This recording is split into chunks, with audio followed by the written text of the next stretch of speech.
दोस्तों, पिछले कुछ समय में आपने एक बात जरूर नोटिस की होगी कि सरकार और बड़े नेता बार बार देशवासियों से अपील कर रहे हैं कि अनावश्यक खर्च कम कीजिए, ईंधन बचाइए और विदेशी यात्राएं कम कीजिए और जरूरत से ज्यादा सोना मत खरीदिए। पहली नजर में ये बातें सामान्य सलाह लग सकती हैं, लेकिन जब किसी देश का प्रधानमंत्री पूरे देश में ऐसी अपील करे तो उसके पीछे केवल सामाजिक संदेश नहीं होता, उसके पीछे आर्थिक चिंता भी होती है। अब सवाल उठता है कि आखिर ऐसी अपील की जरूरत क्यों पड़ रही है। अभी कुछ दिन पहले तक कहा जा रहा था कि भारत दुनिया की सबसे तेज बढ़ती अर्थव्यवस्था है, भारत वैश्विक शक्ति बनने की तरफ बढ़ रहा है, हम $5 ट्रिलियन की अर्थव्यवस्था बनने की बात कर रहे हैं। तो फिर आज जनता से मितव्ययिता की अपील क्यों? क्या देश पर कोई बड़ा आर्थिक संकट आने वाला है? क्या विदेशी मुद्रा भंडार खत्म होने वाला है? या क्या डॉलर की तुलना में रुपया पाताल में जा रहा है? और सबसे बड़ा सवाल, इन सब का असर आम आदमी पर क्या पड़ेगा? दोस्तों, अर्थव्यवस्था केवल टीवी डिबेट का विषय नहीं होती।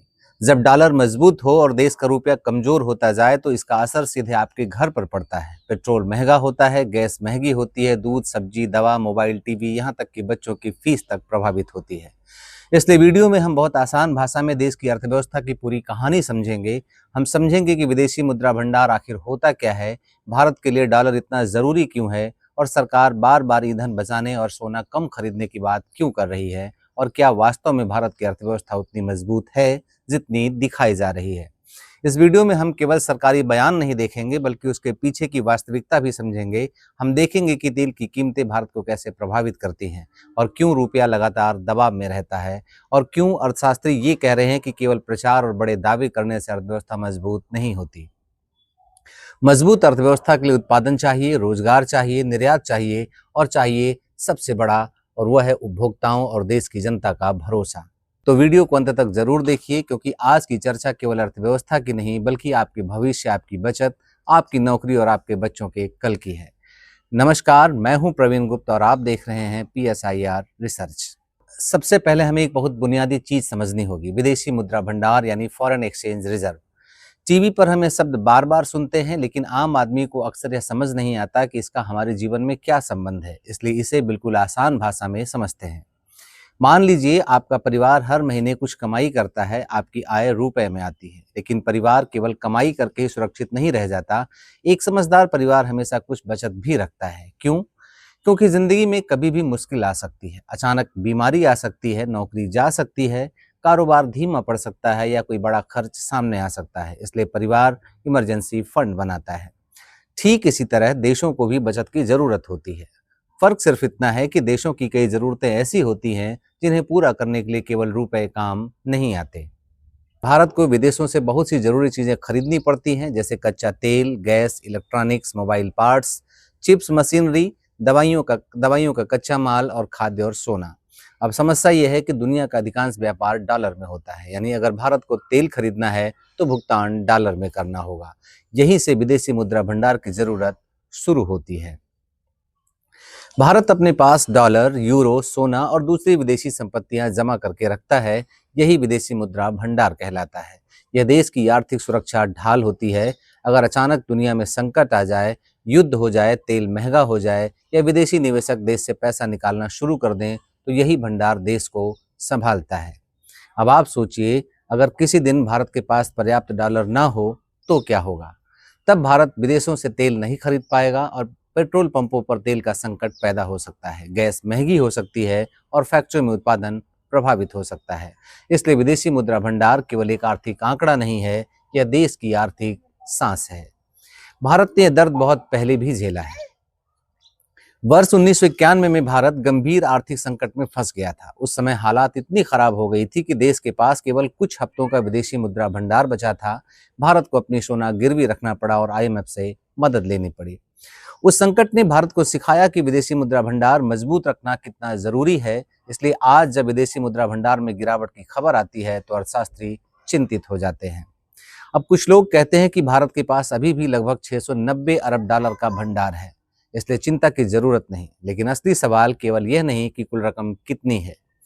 असली सवाल यह है कि यह भंडार किस गति से घट रहा है, क्यों घट रहा है, और क्या यह गिरावट अस्थायी है या लंबे समय की समस्या का संकेत है। यही बात हमें आगे समझनी है। भारत के विदेशी मुद्रा भंडार में गिरावट का सबसे बड़ा कारण रुपया और डॉलर के बीच बढ़ता दबाव है। हाल के समय में रुपया अमेरिकी डॉलर के मुकाबले बहुत ही ज्यादा कमजोर हुआ है। जब बाजार में डॉलर की मांग तेजी से बढ़ती है तब रुपए की कीमत तेजी से घटती है। ऐसी स्थिति में आरबीआई को हस्तक्षेप करना पड़ता है। आरबीआई अपने विदेशी मुद्रा भंडार से डॉलर बेचता है ताकि रुपया अचानक बहुत तेजी से नीचे न गिर जाए। अगर ऐसा न किया जाए तो बाजार में घबराहट फैल सकती है और विदेशी निवेशक देश से और तेजी से पैसा निकाल सकते हैं, और आज की हालत में ऐसा ही हो रहा है। आरबीआई के हस्तक्षेप से कुछ समय के लिए रुपया स्थिर हो जाता है, लेकिन इसकी कीमत विदेशी मुद्रा भंडार में गिरावट के रूप में चुकानी पड़ती है। यानी हर बार जब आरबीआई डॉलर बेचता है तब देश की जमा विदेशी मुद्रा थोड़ी और कम हो जाती है। भारत की दूसरी सबसे बड़ी आर्थिक कमजोरी तेल पर अत्यधिक निर्भरता है। भारत अपनी जरूरत का लगभग 89% कच्चा तेल विदेशों से खरीदता है। इसका मतलब यह है कि अगर दुनिया में तेल की कीमतें बढ़ती हैं तो भारत की मुश्किल तुरंत बढ़ जाती है। पश्चिम एशिया में युद्ध, तनाव और सप्लाई संकट जैसे कारणों से जब तेल महंगा होता है तब भारत का आयात बिल तेजी से बढ़ जाता है, और क्योंकि तेल डॉलर में खरीदा जाता है इसलिए ज्यादा तेल का मतलब ज्यादा डॉलर बाहर जाना। हर एक डॉलर की बढ़ोतरी भारत के लिए अरबों डॉलर का अतिरिक्त बोझ पैदा कर सकती है। यही वजह है कि तेल की कीमतें केवल पेट्रोल पंप का मुद्दा नहीं है, बल्कि पूरी भारतीय अर्थव्यवस्था की स्थिरता से जुड़ा हुआ सबसे प्रमुख सवाल है। इसी तरह भारत में सोने को केवल गहना नहीं बल्कि सुरक्षा और प्रतिष्ठा का प्रतीक माना जाता है। शादी विवाह से लेकर बचत तक भारतीय परिवारों का सोने से गहरा भावनात्मक संबंध है, लेकिन आर्थिक दृष्टि से यही आदत कभी कभी बड़ी चुनौती बन जाती है। भारत दुनिया का दूसरा सबसे बड़ा सोना उपभोक्ता है, जबकि देश में पर्याप्त मात्रा में सोने का उत्पादन नहीं होता। इसका मतलब यह है कि भारी मात्रा में सोना विदेशों से आयात करना पड़ता है और उसका भुगतान भी डॉलर में करना होता है।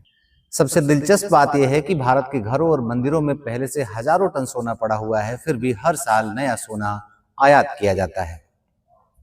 अर्थशास्त्रियों का कहना है कि यह पैसा अगर उद्योग, व्यापार या उत्पादन में लगे तो रोजगार और विकास दोनों बढ़ सकते हैं, लेकिन निष्क्रिय सोना विदेशी मुद्रा पर दबाव बढ़ाता है।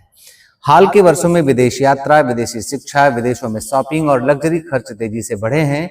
उदारीकृत विप्रेषण योजना यानी एलआरएस के तहत बड़ी मात्रा में डॉलर विदेश भेजे जा रहे हैं। सरकार का तर्क है कि जब देश विदेशी मुद्रा दबाव से गुजर रहा हो तब अनावश्यक विदेशी खर्च कम होना चाहिए, इसलिए घरेलू पर्यटन को बढ़ावा देने और विदेशी यात्राओं में संयम की अपील की जा रही है। लेकिन इस मुद्दे पर सरकार की आलोचना भी हो रही है, क्योंकि सरकार का सारा जोर मध्यम वर्ग पर है। वास्तव में केवल मध्यम वर्ग और आम जनता से त्याग मांगना पर्याप्त नहीं है। आप खुद सोचिए कि बड़े उद्योगपतियों के विदेशी कर्ज, पूंजी पलायन और कारपोरेट टैक्स रियायतों पर उतनी सख्ती क्यों नहीं दिखाई जाती। यहीं से यह बहस केवल अर्थशास्त्र की नहीं बल्कि आर्थिक न्याय और नीति की बहस भी बन जाती है। अब इस मुद्दे का राजनीतिक और आर्थिक पक्ष भी समझते हैं। सरकार सीधे राशनिंग नहीं कर रही है। सरकार ये नहीं कह रही है कि सोना खरीदना बंद, विदेश यात्रा बंद, पेट्रोल सीमित मात्रा में मिलेगा, बल्कि सरकार नैतिक अपील कर रही है। लेकिन ऐसी अपील तभी आती है जब सरकार को भविष्य की चिंता हो। सरकार की सबसे बड़ी चिंता चालू खाता घाटा यानी करंट अकाउंट डेफिसिट को लेकर के है। आसान भाषा में समझे तो भारत जितना डॉलर विदेशों से कमा रहा है उससे ज्यादा डॉलर खर्च कर रहा है। जब यह अंतर बहुत ज्यादा बढ़ने लगता है तो अर्थव्यवस्था पर दबाव आने लगता है। अगर लगातार ज्यादा डॉलर बाहर जाते रहे और पर्याप्त डॉलर वापस न आए तो रुपया कमजोर होने लगता है। यही वजह है कि सरकार बार बार अनावश्यक आयात और विदेशी खर्च कम करने की बात कर रही है, क्योंकि अगर डॉलर की मांग लगातार बढ़ती रही तो रुपया और गिर सकता है। रुपया कमजोर होने का मतलब है कि पेट्रोल, गैस, मोबाइल, इलेक्ट्रॉनिक्स दवाइयां, खाद और दूसरी आयातित चीजें और भी महंगी हो जाएंगी। यही स्थिति आयातित मुद्रास्फीति कहलाती है, जहां महंगाई देश के अंदर की वजह से नहीं बल्कि विदेशों से आने वाली महंगी वस्तुओं के कारण होती है। सरकार के सामने सबसे बड़ी दुविधा यह है कि वह जनता पर बोझ डाले या खुद सब्सिडी का बोझ उठाए। अगर सरकार पेट्रोल, गैस और खाद के दाम बढ़ाती है तो जनता नाराज होगी, लेकिन अगर सरकार सब्सिडी बढ़ाती है तो राजकोषीय घाटा निश्चित रूप से बढ़ेगा। यही कारण है कि सरकार जनता से ईंधन बचाने और विदेश यात्रा कम करने और घरेलू खर्च नियंत्रित करने की अपील कर रही है। अब सबसे संवेदनशील लेकिन सबसे जरूरी चर्चा, सरकार लगातार कहती रही कि भारत की अर्थव्यवस्था दुनिया में सबसे तेजी से बढ़ रही। भारत आर्थिक रूप से मजबूत स्थिति में है, विदेशी मुद्रा भंडार रिकॉर्ड स्तर पर है और भारत वैश्विक महाशक्ति बन रहा है। फिर अचानक मितव्ययिता की अपील, ईंधन बचाओ अभियान, सोना कम खरीदो, विदेश यात्रा कम करो जैसे भावनात्मक अपील, तो सवाल उठना स्वाभाविक है। वास्तव में वर्तमान सरकार ने कई वर्षों तक वास्तविक आर्थिक चुनौतियों की बजाय छवि निर्माण और बड़े प्रचार अभियानों पर ज्यादा ध्यान दिया। भारत की विकास की कहानी को लगातार एक चमकदार रूप में पेश किया गया, जहां बड़े बड़े अंतर्राष्ट्रीय आयोजन, ग्लोबल ब्रांडिंग और विशाल प्रचार अभियानों के जरिए संदेश दिया गया कि भारत तेजी से आर्थिक महाशक्ति बन रहा है। लेकिन दूसरी तरफ जमीन पर रोजगार संकट बना रहा। विनिर्माण क्षेत्र उतनी तेजी से नहीं बढ़ पाया जितनी उम्मीद की जा रही थी और आय असमानता लगातार बढ़ती जा रही है। कुछ आलोचकों का कहना है कि यदि अर्थव्यवस्था वास्तव में इतनी मजबूत होती तो सरकार को जनता से मितव्ययता की अपील करने की जरूरत नहीं पड़ती। उनका तर्क है कि वास्तविक आर्थिक मजबूती केवल बड़े नारों से नहीं आती, बल्कि मजबूत उत्पादन, निर्यात, रोजगार और स्थिर आय से आती है। सरकार ने पिछले कुछ वर्षों में आत्मनिर्भर भारत का नारा जोर शोर से दिया था। लोगों को बताया गया कि भारत धीरे धीरे विदेशी निर्यात से बाहर निकल रहा है और घरेलू उत्पादन मजबूत हो रहा है। लेकिन वास्तविकता अभी भी काफी जटिल है। भारत आज भी इलेक्ट्रॉनिक्स, सेमीकंडक्टर, कच्चे तेल, रक्षा उपकरणों और कई महत्वपूर्ण तकनीकी उत्पादों के लिए विदेशों पर निर्भर है। यहाँ तक कि सोलर उपकरणों में भी चीन पर निर्भरता हमारी बढ़ रही है। इसका मतलब यह है कि आत्मनिर्भरता का सपना भी पूरी तरह जमीन पर नहीं उतर पाया है और न ही निकट भविष्य में ऐसा होने की कोई संभावना दिख रही। आप खुद सोचिए कि एक मेल आईडी तक के लिए हमें अमेरिका पर निर्भर रहना पड़ता है। वास्तव में जब तक भारत उच्च तकनीकी, मशीनरी और ऊर्जा के क्षेत्र में वास्तविक उत्पादन क्षमता विकसित नहीं करेगा, तब तक भारतीय रुपए पर दबाव बना रहेगा। इस पूरे विवाद का सबसे राजनीतिक पहलू यह है कि क्या आर्थिक दबाव का बोझ केवल आम जनता पर डाला जा रहा है। जब सरकार जनता से कहती है कि ईंधन बचाइए, विदेश यात्रा कम कीजिए और सोना कम खरीदिए, तब कई लोग सवाल उठाते हैं कि क्या बड़े उद्योगपतियों और अमीर वर्ग की विलासिता पर भी उतनी ही सख्ती दिखाई जाएगी जितनी कि मध्यम वर्ग और आम आदमी पर दिखाई जा रही। आलोचकों का कहना है कि आर्थिक संकट के समय अक्सर मध्यम वर्ग और आम जनता से त्याग की तो अपेक्षा की जाती है, जबकि बड़े कारपोरेट घरानों को टैक्स रियायतें और विशेष सुविधाएं मिलती रहती हैं। यही कारण है कि यह बहस केवल अर्थव्यवस्था की नहीं रह जाती, बल्कि आर्थिक न्याय और एक आर्थिक नीति की बहस बन जाती है। अब इस पूरी चर्चा का सबसे बड़ा और सबसे संवेदनशील सवाल है कि क्या भारत श्रीलंका जैसी आर्थिक संकट की ओर बढ़ रहा है या नहीं। क्या भारत में भी ऐसा समय आ सकता है जब देश के पास तेल खरीदने के लिए पर्याप्त डॉलर न बचे, जब महंगाई नियंत्रण से बाहर हो जाए और जब जनता सड़कों पर उतर आए। इन सवालों को केवल भावनाओं या राजनीतिक नारों से नहीं समझा जा सकता। इसके लिए हमें वास्तविक आर्थिक स्थिति को गहराई से समझना होगा। सबसे पहले यह समझना जरूरी है कि भारत और श्रीलंका की परिस्थितियां पूरी तरह से समान नहीं है। श्रीलंका की अर्थव्यवस्था काफी छोटी थी और वह बड़े पैमाने पर पर्यटन तथा विदेशी कर्ज पर निर्भर थी। कोविड महामारी के दौरान श्रीलंका का पर्यटन उद्योग लगभग ठप हो गया, विदेशी मुद्रा आनी बंद हो गई और सरकार ने कई ऐसे फैसले लिए जिनसे स्थिति और बिगड़ गई। टैक्स घटाए गए, विदेशी कर्ज बढ़ता गया, कृषि नीतियों में अचानक बदलाव किए गए और तथा देश के पास इतना विदेशी मुद्रा भंडार ही नहीं बचा कि वह तेल, गैस और जरूरी खाद्य पदार्थ खरीद सके।